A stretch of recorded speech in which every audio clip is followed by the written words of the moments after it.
So welcome to another episode of Soundtrack of Our Lives. I'm here today with Jacqui from Catalyst Careers in Woolston. If you want to just share a little bit about what you guys do there and who you help. Yeah, absolutely. So we're a kind of a careers business.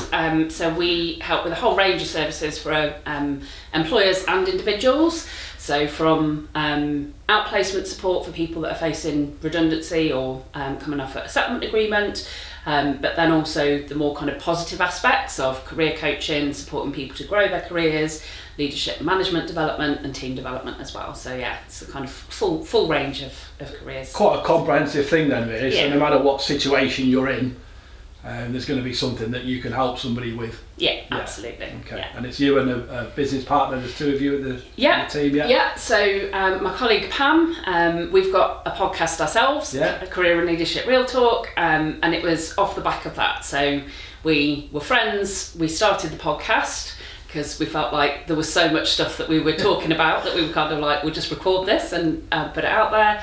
And then that led to some opportunities and collaborations, and then decided last year to kind of make it formal and start the business together. Fantastic. And as always, what I'll do when I share your episode, I'll put your social media and website in there. I'll put a link into your podcast as well, so they can jump across and listen and subscribe to that. And then all the song choices that you've gone for today, so people can have a listen. I'm sure they've heard of most of them. But they can have a listen and let me know what they think about them in the comments and stuff. Perfect. So that takes us in, we'll just segue seamlessly into the first track there. You've gone with, I love this band as well, The Beautiful South, and you keep it all in. Yeah. So why have you chosen this as your first pick for today? So The Beautiful South is probably, first of all, I think they're massively underrated as a band. Yeah. When you look at the stuff that they've done and how long they've been going, just their back catalogue is incredible. And this is the first band that I ever remember, like when you're a kid and you get into music and it's actually, you realise you don't just have to listen to what your parents are making you listen to. Yes, we were talking about that in the last episode actually. So yeah, it was that kind of transition phase where my parents, I just remember on journeys listening to like Genesis and the Carpenters, the Eagles, Simon and Garfunkel, like all this stuff when I was young. Yeah. And The Beautiful South was the first band really that I was like, I remember that was the first CD I remember buying. Yeah. I still remember the cover of Welcome to the Beautiful South. And so I've chosen You Keep It All In, but it could have been one of many. It could have been any of them really, couldn't it? I mean, and prior to that they were the House Martins almost, weren't they? Member for member, equally good. Yeah. Just an amazing band, like you say, and perhaps a little underrated. Don't get the attention that they deserve. I think they've such fantastic music, and like you said, it's sort of, sometimes it's upbeat, sometimes it's a little bit sad or disturbing. They're really interesting band. So I just feel like Paul Heaton is such a talented, like the lyrics and then the way that he'll set stuff to music. You kind of sing along with something and then realise, like you say, that it is really quite dark. Yeah. So there's one track on there called Woman in the Wall, and on that album. And I mean, like, You Keep It All In is this whole like story of the things that people haven't said and how the relationship is obviously, under loads of pressure, and yet you kind of find yourself singing along, and like the melody and the music is just really catchy, and then you kind of like, it's got quite deep. There's a lot to this thing to it, isn't it? Definitely. Yeah. Yeah. No, very very good choice. I mean, I've got that album. There is a CD that, isn't there, which is the best of House Martins and Beautiful South. Yeah. And that gets played an awful lot. I mean, the car doesn't have a CD player anymore, but when I did have a CD player in the car, that was on a lot. Absolutely fantastic, both bands. Every year in you Spotify Wrapped at the end of the year. Every year, there's Beautiful South is one of my most listened to. Yeah. And I think it's the nostalgia of it, and like when you get into a band at that sort of age, you just as soon as you listen to that music, it takes you back. Yeah. And that's probably a bit of a theme actually with all of the tracks that I've picked. It's things that kind of have got quite a lot of emotion or kind of memories attached to them that kind of take me back. And it's almost when you listen to it, and like you say, you're going back to that point where you found your own musical feat, if you like. And it was just a lot, you know, as we grow up and we have responsibilities and businesses and jobs and kids and all of this. And it was a bit of a, I suppose you'd call it a simpler or an easier time. So it's like it's that sweet memory of, you know, I just was going not for me mates or whatever it was you were doing. But it definitely takes you back to a time where it was just, things were a lot simpler. But, great choice. The second one then you've chosen is the Tramps Disco Inferno, and I'm really intrigued. And obviously you'll hopefully explain this. But what I do is I always ask the guests to send over their songs and why you've chosen them. And what you've written about this, I've actually wrote in red pen "what" with an exclamation mark and a question mark, because this is really interesting. I hope so. This was about your time at uni. Yeah. So. So when I went away to uni, we quite quickly in the first year, I kind of gathered a group of friends like you do when you go away for the first time. And one of the things that drew us together was the uni did 70s disco nights, and we absolutely loved them. So that for us was always, you know, those memories of, you know, every Friday night or Saturday night. So the 70s nights were once a month on a Saturday.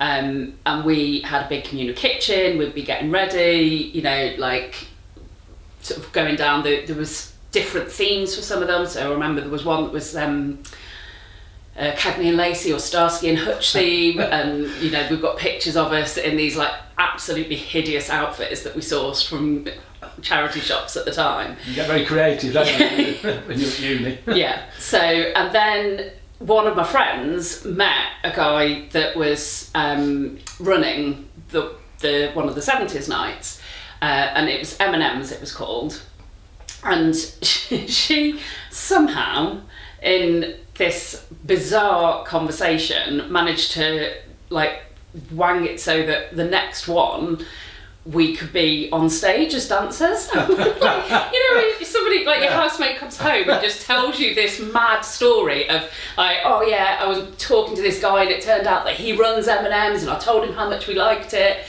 So we basically spent the next 3 weeks, there was round the corner from where we lived, I was at uni in Bradford, and there was loads of like places where you could go and buy fabric near us. So a lot of the immigration into Bradford in like 50s and 60s and West Yorkshire generally was into like fabric factories. Yeah. We went and bought, it was like baker foil, this fabric. It was like the shiniest silver on one side. It was just the most impractical fabric to make anything out of. And we made our own outfits. And bear in mind, only one of us had any sewing experience. So this was a proper kind of like journey of deciding that we were going to do this.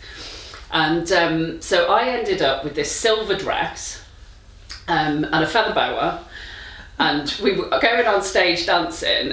This dress, it was like baker foil, and it was absolutely ridiculous. And nobody had told me that there was pyrotechnics as part of, like, I mean, they'd probably been there at previous ones and I just hadn't known.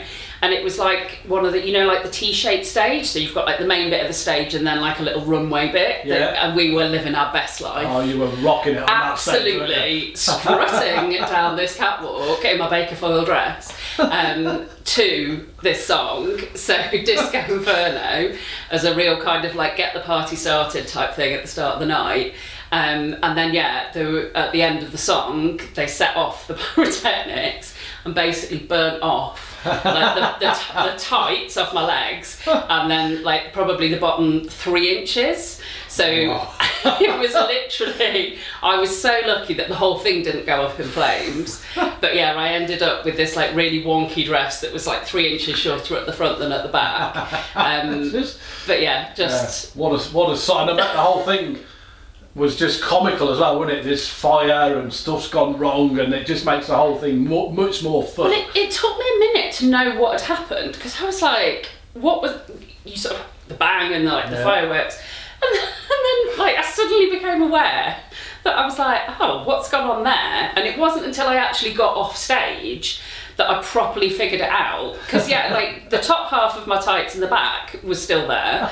Like the rest of the dress was still there. There was just this kind of gap where the firework had got me.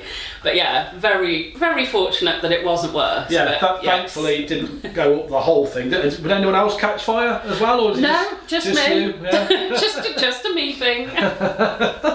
And the things you do, don't you, when you're at uni or college or whatever, and you just do these mad things. Yeah. And of course... That was one story I can tell, and there's others that I can't. Yeah, others that perhaps won't be safe to go online. Exactly. No, good, always good times though. And then the next track you've chosen, which is sort of mid-90s, is, and talking about underrated bands, this woman's voice is so good, is Republica. Yeah. Ready to Go. Britain, this is a Britpop indie anthem, isn't it? So why this song in particular?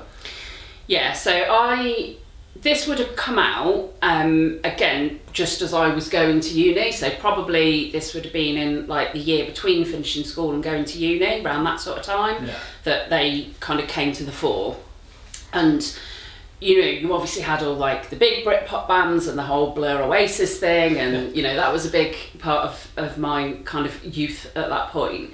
But there was like several amazing female fronted bands, and I think when you think of like 90s female bands, it's the Spice Girls that are obviously the big name. Yeah. But Republica were just incredible, and then you've also got the likes of Sleeper and No Doubt with Gwen Stefani, and like there was some real kind of powerful voices and really kind of different sounds that just kind of had an edge. And yeah, I absolutely love that kind of Britpop and indie music at that point. And yeah, Ready to Go is such an anthemic song, and it's epic. Yeah, you can't listen to it and feel miserable at the end of it, I reckon. and I think that it's one of them songs that when you put on and you have to turn it up. Yes. You can't listen to that quiet. It's got to be. It's got to be the full experience. Yeah, you've got to go in full volume. But yeah, that time, like you say, some amazing bands. I liked a little bit more chilled than Republica, but Four Non Blondes. Yes. And I think they were potentially one-hit wonders, because I can't think of another song. But just all of that sort of time was just brilliant female voices. That's another one, isn't it? Of you've got to, like, you're involved in the music with that. It's not just a song to kind of have on in the background. It's the whole experience, and you're kind of really involved in, and you feel something with music like that. And I think that's what music should do. It should evoke memories. It should make you laugh or smile or cry or whatever, but it should make you feel something. Those are the songs that are memorable. Yeah, there's got to be an emotion, aren't there? You want it to evoke something, a memory or an emotion of some sort. Yeah. So your fourth choice, these are really awesome band, is the Kaiser Chiefs, and a song, Oh My God, is the one that you've picked. And this is another one where I could have picked one of many. It was, so I'm not massive in like live music. I can't, like most festivals, the idea of that turns me off, but there are certain bands that you just kind of like, and I think sometimes as well with live bands, you have that thing of, are they going to live up to the hype? If you've really enjoyed the music and you've enjoyed like the studio produced version, there is that kind of thing of, are they going to live up to that? And years ago, I had a ticket for the Kaiser Chiefs, and I got injured and I couldn't go, so I had to, like, my husband went with a friend of his, had to give my ticket away, and he came back and was like, oh yeah, sorry, but they were really good. So for years then, it was kind of that, definitely on the list, want to make sure I go and see them. And I've seen them a couple of times. And the reason I picked this one was because this was from, back end of 2022, so we kind of were coming out of COVID, there'd been no live music, everything was cancelled, wasn't it, for like, the whole of 2020, and then I think understandably people didn't want to organise tours when they might have to cancel them again at short notice and what have you.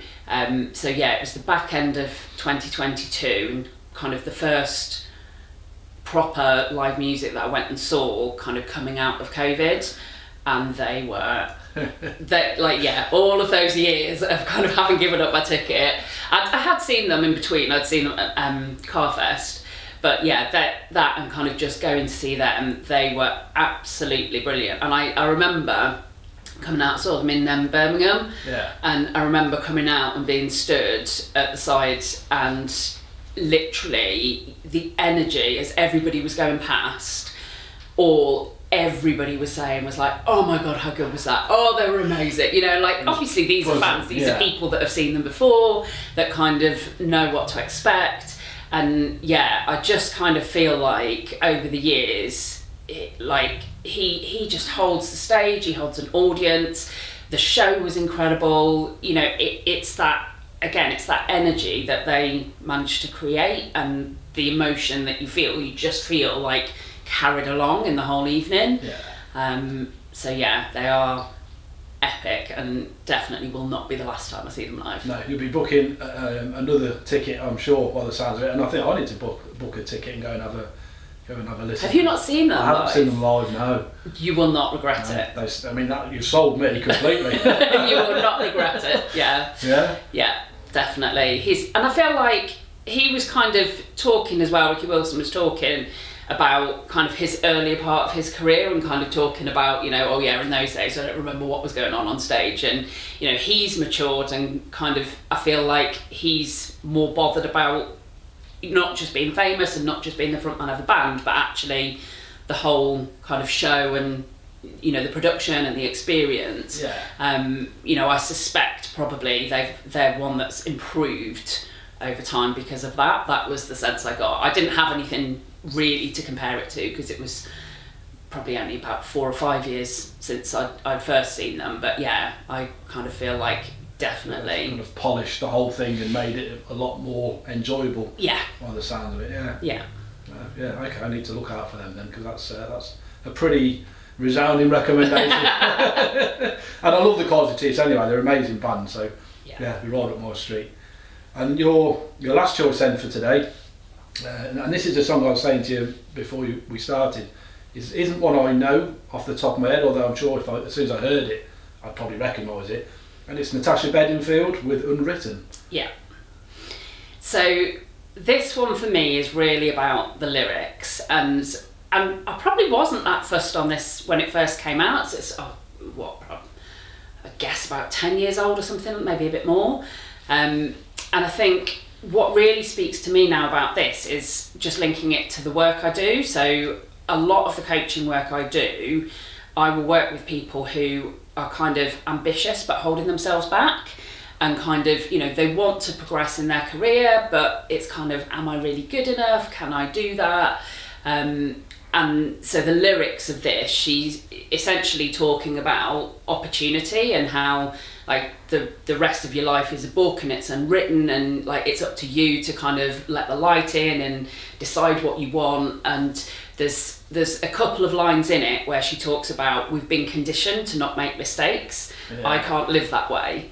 And I just think that's such an important message, because so many people that I work with are in exactly that boat, where there's that feeling of, you know, you've got to get things right first time, and you've got to kind of prove yourself, and you've got to kind of hold everything together and hold your reputation and not make mistakes.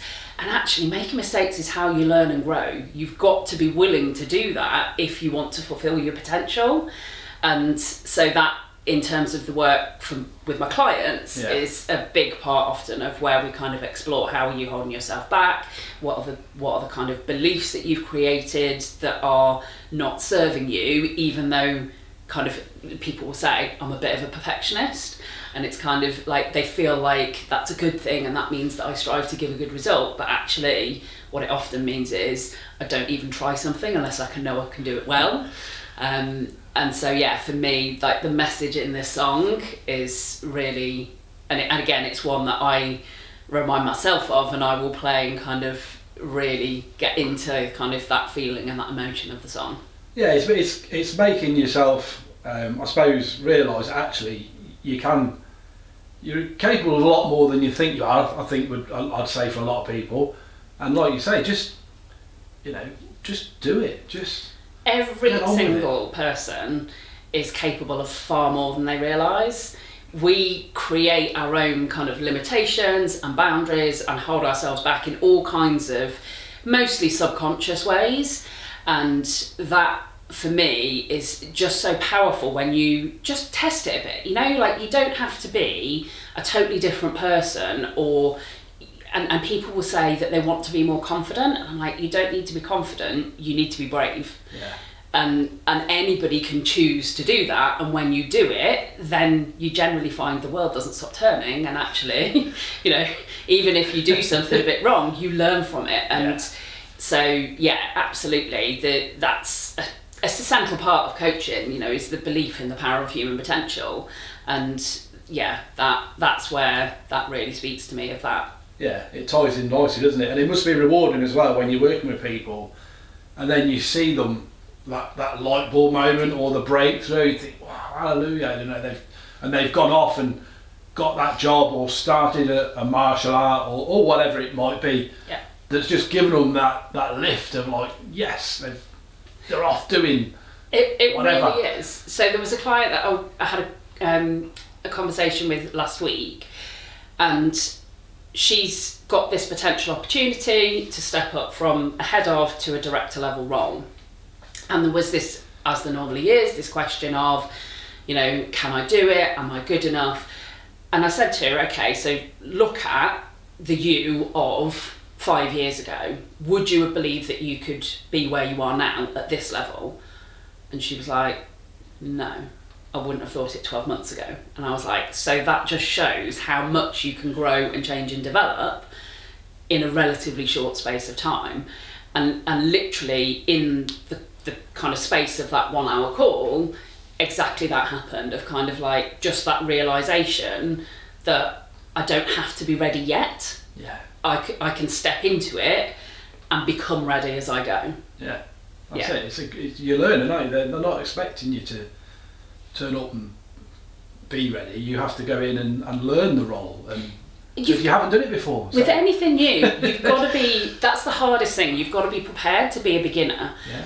And you don't have to do things perfectly, just do them enthusiastically. Like, go into it, give it a go. If you don't like it, if you don't enjoy something new, then fine, don't stick with it. Yeah. But if you don't bother trying because you're not going to be good from day one, then you just cut off so many opportunities. So got me on my soapbox now. No, it's perfectly fine. It makes it'll resonate with a lot of people, I think, and I'm sure there's people going through the same thing. So hopefully, well, like I say, your details will be on the post. So if anyone needs to get in touch, they'll be able to drop you a message or connect you on socials or whatever. Yeah. But well, thank you very much for coming in. I've enjoyed listening to your stories, especially the pyrotechnics and the fire. That did intrigue me, and I've been waiting to hear that since you sent your choices over last week. So very good. Thank you so much for inviting me. Really enjoyed it. Take care.